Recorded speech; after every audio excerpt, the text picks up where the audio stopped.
how do we begin to perceive audacity? Let me pause right there. I'm going to come back. I'm going to tell you a quick story about my baby Jonathan. So Jonathan was my assistant principal's school son. You know how you get a school son. We won't get into that. Okay? So I had, as a principal, my school went from pre-K to 8th grade in one building. Yeah. And then my 8th graders had 19 boys and 5 girls. Yeah, y'all weren't wishing me well, and I could tell. Yeah, right? So I started the morning off. It was, maybe about an hour or so into the day, and I'm in middle school because the teacher is frustrated, and rightly so, but the kids are just being kids. So I talk to them. I go down to the next floor. The next floor is intermediate. I used to love intermediate. Love, because they're big enough to understand, but young enough to still have pure hearts. Except that these intermediate kids missed primary due to the pandemic. So while their book says 4th grade, their brains say 1st and 2nd grade. Their behaviors say 1st and 2nd grade, right? I have to remind them that their bodies are big. My love, it's time for the deodorant poo-poo. Right? But I also have to remind them that, like, hey, I don't really know if that full Nelson is safe, my love. Right? Because they've spent lots of time at home. And so then I go down to primary. And primary, I told you I loved kindergarten, except that these are pandemic children. These are the pandemic babies. And they're not used to being with people, and they haven't been in school all day, and they haven't been in school every day for a whole year. So,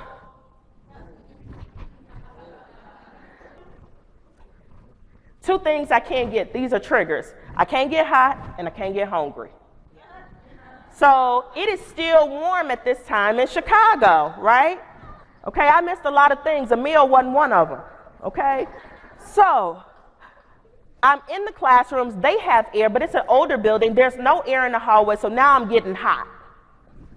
So by the time I get down to primary, I love little ones, but I don't do bodily fluids, right? So they wailing on the floor, they crying, they want their mommy, when is Mimi coming back? Listen, I'm giving my best good conscious discipline numbers, but I'm breathing because I got to go to the office now, I'm tired. I have dealt with so much emotional situations just walking the hall. And then I get to the office, and there is my assistant principal's school son, Jonathan. So that's basically like my school nephew, okay? I get to the door, I look over, I see that Jonathan's there. I took one look at him and I said, let me tell you something, Jonathan. You don't believe the fat meat is greasy. You have taken my kindness for weakness. I am sick of this. You're in the office every time I'm in the office, except I work here. Don't you work in your classroom, son? I paid good money for that curriculum. I mean, I'm going on and on and on and on and on and on. And he stands up, and I don't know what they're putting in these chicken wings now, but this is me talking to Jonathan, right? Have you ever been in an argument with someone that made you feel like a crazy person? Because that's how Jonathan was standing there looking at me. And as I've told you, I've been a dean of students, so I don't suspend children. Because what I'm going to teach you at home, right? So I said, Jonathan, son, did you hear me? He said, yes. I said, did you hear me say that you were going home for the day? And you know, when a black woman started rolling her neck, it's over for y'all. He said, yes. First of all, when did Jonathan's voice get so deep? I don't know. This is all the thoughts I'm thinking in my head. I said, and you don't have anything to say behind what I'm telling you, son? Jonathan comes over and he says, Principal Hannah, you seem upset.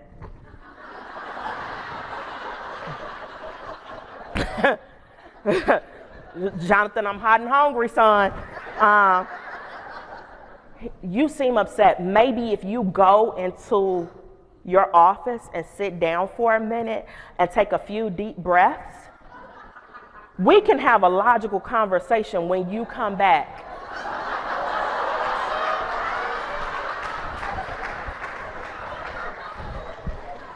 I don't have enough years of conscious discipline, and I ain't been saved all my life. Listen, what? So now I'm so hot that I can't even talk to Jonathan. And so the whole time I'm walking to my desk, I said, the audacity of Jonathan. He has some nerve, because basically Jonathan told me to get somewhere and sit down. Right? And the more I sat, the more my tone of voice changed. Jonathan didn't change, my tone of voice changed. I went from the audacity of Jonathan, he gonna tell me to sit down, to the audacity of Jonathan. Follow me. I work in Inglewood, Chicago. It is high crime, high poverty, high unemployment, all the things, right? But this young black boy in Chicago had the audacity to stand up for himself in a respectful and responsible way, even when he had every right to fly off the handle, is a tool that he will take beyond the walls of my building, yes? And then he'll be able to teach his son, who will be able to teach his son. So the audacity of Jonathan. So Jonathan didn't have to go home that day. I ain't saying he ain't never went home, okay? But do you see how when I changed my perception, I was able to find joy because I made a shift? Now, do I believe that Jonathan at the time didn't believe the fat meat was greasy? Probably. But he also had enough knowledge to do a me on me. Because where do you think he got that verbiage, y'all? It was my fault.